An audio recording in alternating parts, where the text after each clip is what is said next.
So this whole Prime debacle with the FDA looking to Logan Paul's drink has kind of caused me to look a little bit deeper into Prime hydration specifically, because there are reports of kids getting sick off of that. And why is that?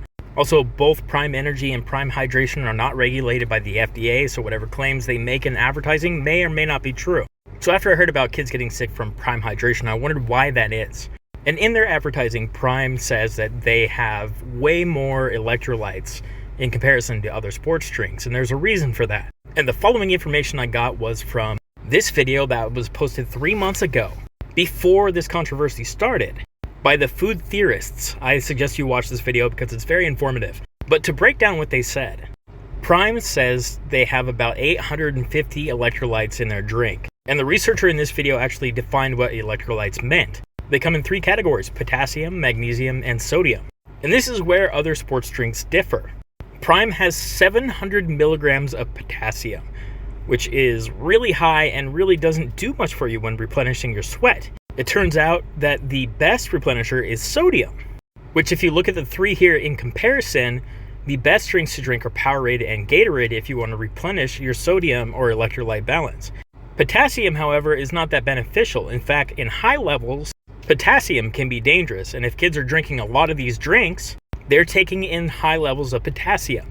So this is what happens. If you're drinking too many Prime energy drinks, you can end up with something called hyperkalemia, or high potassium. Here are some of the ways that you can end up with high potassium. Supplements, which I would consider Prime; alcoholism, which is extreme; excessive burns, extreme; congestive heart failure, which is also extreme.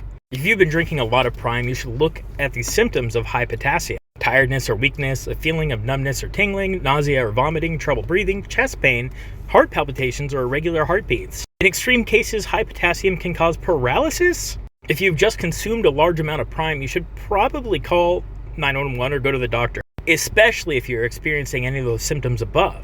Also, take this with a grain of salt because I am not a doctor or physician, so I can't make these recommendations, but this is just based on research. What I find most interesting about this, the ratio to which you lose electrolytes in your sweat via a hard workout or working outside, etc., is much more closely matched to Gatorade or Powerade.